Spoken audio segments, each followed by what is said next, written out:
gilid yung mata, nakaganyan yung mata niya ni Tupac. Ayan siya guys, Tupac. Parang si Fukirat na sa gilid yung mata. Same sila guys. Kasi guys, during nung Bardagulan times namin guys, feel ko idol niya talaga si Fuchs. Nun. Idol niya talaga guys. Kasi, nung binili ko to guys, si Tupac, okay naman yung eyes niya nun eh. Tapos nung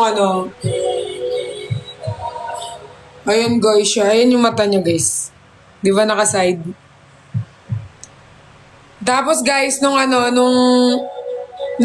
malapit na mamatay guys si Tupac, si ate ko kasi yung nag-ano kay Tupac sa hospital. Hinintay lang ako ni Tupac makarating sa hospital. Then, so yun guys. Feel ko naman happy na si Tupac ngayon guys. So mag-hi kayo guys kay Tupac, sabihin nyo kay Tupac rip. Kasi kung di kayo magre-rip kayo, ang ikari-rip bukas. Char.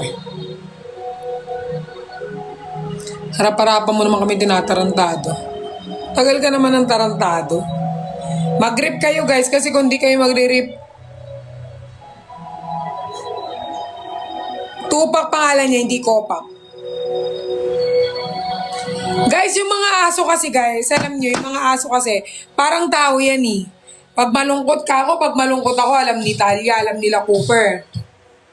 Diba? Alam ng mga aso na nararamdaman nila. Kasi, yung mga aso natin yung nakakaramdam guys, mga hayop. Di ko nga alam guys eh. Mas nararamdaman pa ng mga hayop yung sakit na nararamdaman natin. Pero yung mga tunay na tao, anong rip kupal? Tupac yan, di ang kupal. Ikaw ang kupal. Baka gusto mong mukha mo kahit nasa screen ka, baka lukutin ko yan. So yun guys, sobrang sakit na kapag kunyari guys, malungkot ako, stress ako sa bills ko, ganyan. Yung mga dogs guys, nararamdaman nila. Katulad din guys, nagkakwento ako, eto tulog na sa gilid ko, na para bang siya ang nagbabayad ng bills namin. After niya kumain, matutulog lang siya ng ganyan. Tapos kapag maingay pa ako, sila pa yung galit. So parang guys, yun. Kaya kung ikukumpara nyo yung ate ko dyan na nanonood ng live ko, kung isasabihin nyo guys kung anong pipiliin ko, aso ko o ate ko, guys, mas pipiliin ko talaga yung mga aso ko. Like, to the point na pinalayas ko na si Ate Sam ng bahay, mapatira lang yung mga aso ko. Yes guys, like yung ate ko guys, saan na yan nakatira, kung saan na yan tumira, kung saan na yan tumira si Ate Sam. Yung mga aso ko, makatira lang sa magandang bahay. Kasi si ate ko guys, may utak na yan eh. Kayang-kaya niyang dumiskarte, kaya niyang gumawa ng pera. Pero yung mga aso ko guys, kapag nilagay mo yan sa labas, hindi na nila alam kung saan sila pupunta. Diba? So ang ginawa ko guys, pinalayas ko lahat ng tao sa bahay namin, tas lahat ng aso, inampun ko guys. Actually dati guys, mahilig ako mag-ampun ng mga aso, makita ko lang sa daan. Inaampun. Actually, di siya inaampun, nanakaw. Ay, hindi naman siya pag nanakaw eh. Hindi mo siya masasabing pag nanakaw kasi, first of all, iniiwan siya. Iniiwan sila ng amo nila sa daan. Kinukuha ko lang sila. Pimple patch yun, hindi yan sipon. Tapos guys, kinukuha ko yung mga aso, kinikip ko, ganyan. Kayo ba may mga aso kayo guys?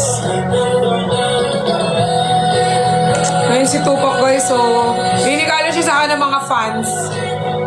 Ginawa siyang statue. Sabi ng mga fans sa akin, para hindi daw ako malungkot, ginawa nila akong ganito. Lalo akong nalungkot.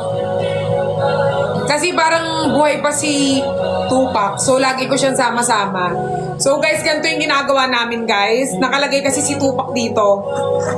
Nakalagay si Tupac dito guys sa namin, sa lamesa namin. Tapos after namin guys maligo, kumain, sa kanya kami nananalangin. So lahat kami ng mga aso ko nakaganyan siya guys. So nalagay siya sa gitna ng lamesa namin kasama ng mga nakatayong dyan guys. Tapos nagpe-pray kami guys sa kanya. Naingatan niya kami. Ingatan niya kami nila Cooper. Ayan guys. So nagpe-pray lang kami sa kanya. Sa kanya kami nagpe-pray. Di ba be? Ayan. Patay na si Tupac. Yes, wala na siya guys. Wala na si Tupac, guys. Ayan. Sila ni Cooper ang mag-best friend dati, guys. Si Tupac and Cooper ang mag-best friend. Kasi sila yung magkasing tanda. Halos sabay ko silang I miss you daw, oh. Oh, I miss you daw. Eto, guys, eto ang Kupal. Ang nickname niya Kupal talaga. Kasi ang buong pangalan niya, guys, ay Cooper Lucifer. So, minsan guys, Cooper, madalas Kupal. Kasi literal na Kupal siya, guys. HM mo pinagawa. Narinig mo, di ba, rinigalo lang sa akin. So, hindi ko alam kung magkano. Rinigalo lang sa akin yan, guys. Dati, guys, nung namatay si Tupac, guys, plan ko magpatato talaga dito. Gusto ko magpatato dito, guys, ng mukha ni Tupac nung namatay siya. Kaso naisip ko, black si Tupac, black ako. So, hindi na siya makikita. Kaya, sabi ko, okay na to. Kasi kung ilalagay si Tupac dito, guys, hindi na siya makikita. Kaya, yun, hindi na siya natuloy. Hindi na siya natuloy patato. Gusto ko sana siya ipatato dito, guys. Yung dog ng mukha.